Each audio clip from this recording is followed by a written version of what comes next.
Lamb, a big chestnut with a white blaze. Matt Carl is taking Pick Quant up towards the barrier stalls. Now out the back we've got Our Lady Violet with Simon Miller. And then the one that was a little bit playful, Lily Coombe on Paladi. Paladi goes up with the clerk of the course just wheeling it around behind the gate. And we're waiting for I Love This Lady, Paladi, and also Our Lady Violet. So we're back here again on Saturday for Caulfield Cup Day. TAB racing here on Saturday afternoon. Always a good day to be on course, Caulfield Cup Day. And then we've got another meeting about 3 or 4 weeks towards the end of the month on Friday the 28th. So we're waiting for 3 of them. There might be another one that I just can't see behind the track that they're working with.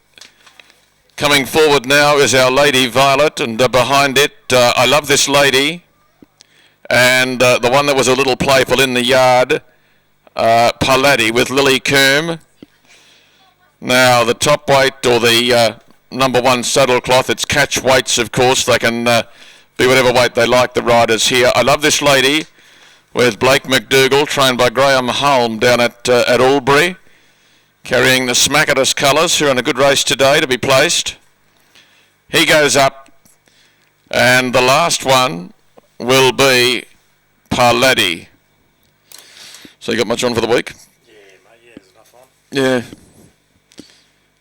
get a race meeting and get everything done and organise this and organise that and all these little things, and you've got to check the lights all the time up there. Have you? Yeah. Especially with this been rain. The show's been on and all that. Now the rider has dismounted from the 5 horse here, Our Lady Violet.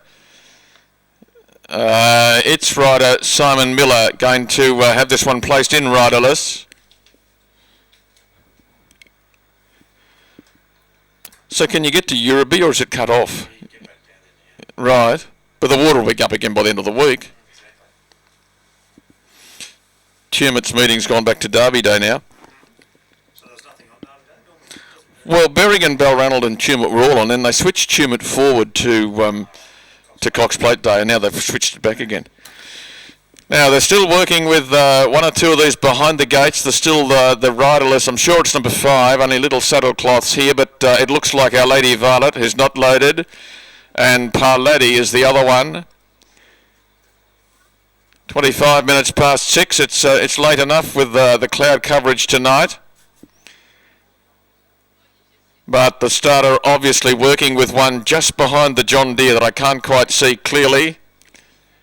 Now they seem to be moving up with the last horse, and Mr. Donohue's across to his ladder. So that would indicate that once they've got Paladi, they'll have them locked away. Pequant stood well. It is his Lamb and Josie's Cruiser the Grey, Landmine and Our Lady Violet. Now they're all there, just waiting for the rider to settle with Paladi. It might still be out. In fact, it is still out. Had it up near the gate, but it just refused to go in at the first attempt. Lily Coombe bringing Paladi up a second time, and this time I think there's success. Mr. Donohue up the ladder, looking across the line. He'll be anxious to see them away to close out the day, when he's only had one scratched at the barrier today, which wasn't any of his fault, when Black Fusion cast that shoe and they couldn't get it back on. Now we're set. They're all there. Red light.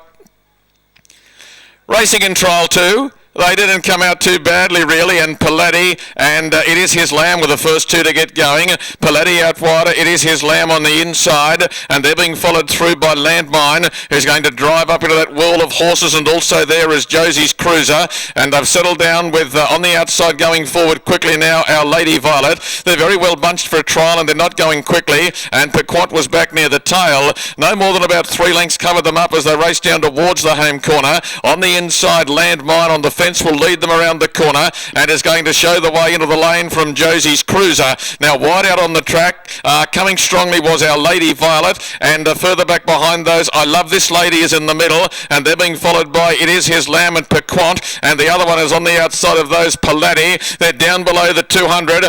Most riders are just sitting there quietly. On the inside now he goes for the whip on Landmine. Landmine's got a length and it'll win. Landmine kept going, goes down to the line. A big strong horse, won it by a length and a quarter. Second placing went to Josie's Cruiser. Third was Our Lady Violet. They were being followed by I Love This Lady. In behind those, it is His Lamb, followed through by Piquant, and the last one home is Palladio. Did you have an interest in one of those, or? Sue Friday, Waddy. Yeah, cheers, mate. So the placings after the running of the trial, victory will go here to Landmine. Number 4, ridden by Brad Clark. Big strong horse, and he did the job well late to beat number 5, Our Lady Violet, out wide Simon Miller. And number 3, Josie's Cruisers, run third, Nick Suke. 4, 5 and 3 were the judges' numbers, and the time was much slower than the first. You could see they were going slowly early. They've run 103.05, 63.05, and I'd estimate about a length and a quarter or a length and a half would be the margin for that winner. We'll have the judges' official margin in just a moment. Landmine, trained by Chris Hayward, the winner of the secondary trial, has got the job done as a 3-year-old bay gelding by Shrapnel. It's well named. Landmine out of Shrapnel is, in fact, out of Granny Apple, is by Shrapnel Landmine. Number 5, second, Our Lady Violet.